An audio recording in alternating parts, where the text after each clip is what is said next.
Hi అండి, మీరందరూ బాగుండారా? మీరందరూ బాగుండాలని మేము మనస్ఫూర్తిగా కోరుకుంటున్నాం. ఈరోజు వీడియో వచ్చేసి చిన్న కాకరకాయలు కారం చేస్తున్నానండి.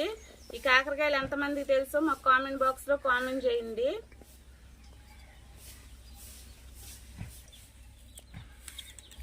కాకరకాయలని ఇట్లా బద్దలుగా కట్ చేసుకుంటున్నానండి.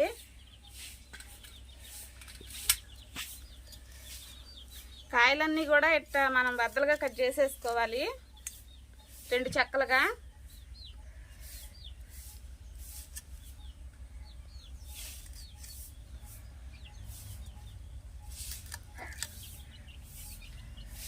కాయలు అయితే కట్ చేసేసుకున్నానండి.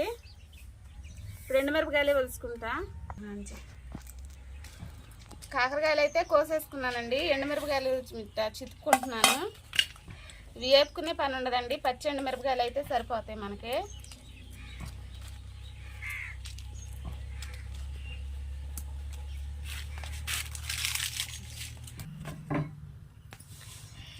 ఇప్పుడు పొయ్యి ముట్టించుకొని పొయ్యి మీద మూకుడు పెట్టుకున్నానండి. డీపైకి సరిపడా ఆయిల్ వేసుకుంటున్నాను.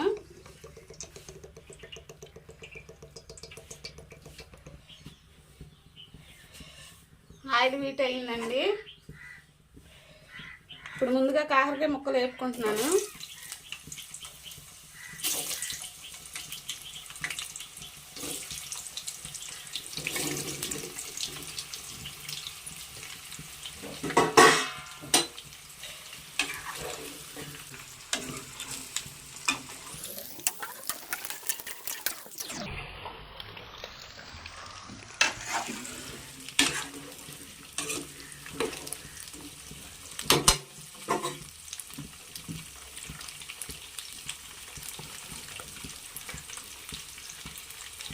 కొద్దిగా సాల్ట్ వేసుకుంటున్నానండి.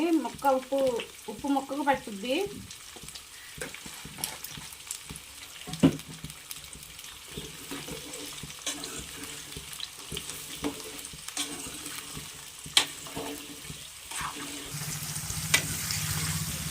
మనం మధ్యలో తిప్పుకుంటా బాగా బ్రౌన్ కలర్ వచ్చిన వరకు వేపుకోవాలండి ఎర్రడాలుగా ముక్కలు.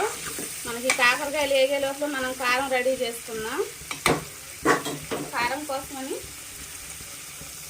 ఎండుమిరపకాయలు పచ్చివి వేసుకునే పని లేదండి. ఎల్లుల్లిపాయలు కొంచెం ఎక్కువగానే వేసుకోవాలి.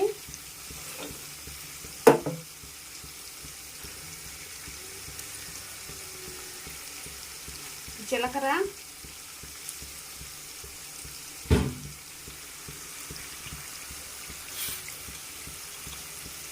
కల్లుప్పు,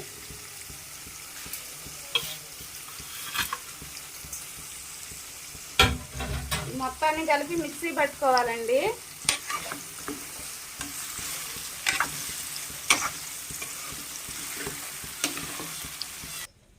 వీటన్నిటిని కలిపి ఇప్పుడు మిక్సీ పట్టుకుంటున్నానండి. మెత్తగా పొడిలాగా పట్టుకోవాలి. కారం అయితే మిక్సీ పట్టేసుకున్నానండి.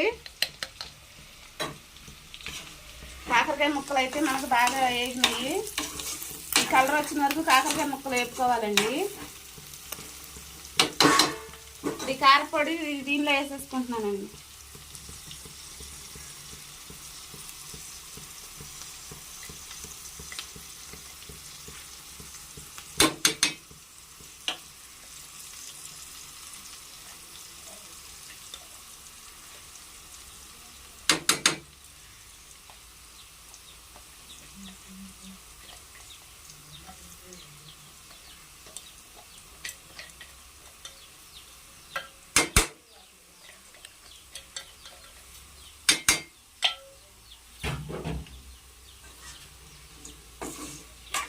ఇదంతా ఒకసారి కలదిప్పుకుంటున్నానండి.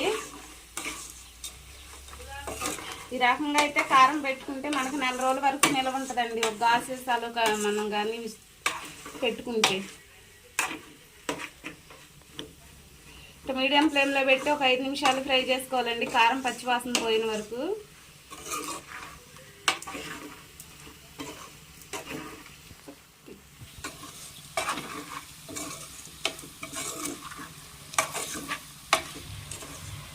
కారం అయితే రెడీ అయిపోయిందండి.